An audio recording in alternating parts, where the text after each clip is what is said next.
Semester 3 organic chemistry থেকে বলেছে একটি প্রশ্ন, which of the following will not give white precipitate when react with bromine water. অপশানে আছে phenol, benzyl alcohol, parahydroxy benzoic acid এবং parahydroxy benzene sulphonic acid. তো bromine water মানে suppose ধরো ফেনল আছে, ফেনলের মধ্যে দেওয়া রইল হচ্ছে Br2 আর H2O, এটাকে বলে ব্রোমিন ওয়াটার। দিলে কি হয়, ফেনলের 2 মানে এটা ফেনল, এর রেসপেক্ট এটা 2, এটা 4, এটা 6, তো এই জায়গাগুলোতে Br ঢুকবে। Br ঢুকলে যে যৌগটা তৈরি হচ্ছে, কম্পাউন্ডটা তৈরি হচ্ছে, এর নাম হচ্ছে 2,4,6 ট্রাইব্রোমোফেনল। এটা হোয়াইট প্রেসিপিটেট দেয়, হোয়াইট পিপিটি। সেম একইভাবে যদি এর মধ্যে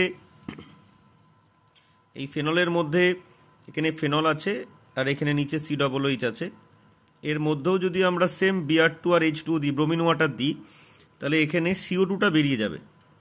CO2টা বেরিয়ে গিয়ে একইভাবে এখানে OH, এখানে Br, এখানে Br আর এখানে Br ঢুকবে আর CO2 বেরিয়ে যাবে। তো এখানেও হোয়াইট প্রেসিপিটেট পড়বে, একই জিনিস তৈরি হবে। একইভাবে যদি আমরা প্যারাহাইড্রক্সি বেঞ্জিন সালফোনিক অ্যাসিডের মধ্যে দিই, এখানে OH আছে আর এই জায়গাটায় আছে SO3H, একই জিনিস যদি দিই এর মধ্যে সেমভাবে একই জিনিস, তাহলে এখানেও কিন্তু একই প্রোডাক্ট তৈরি হবে।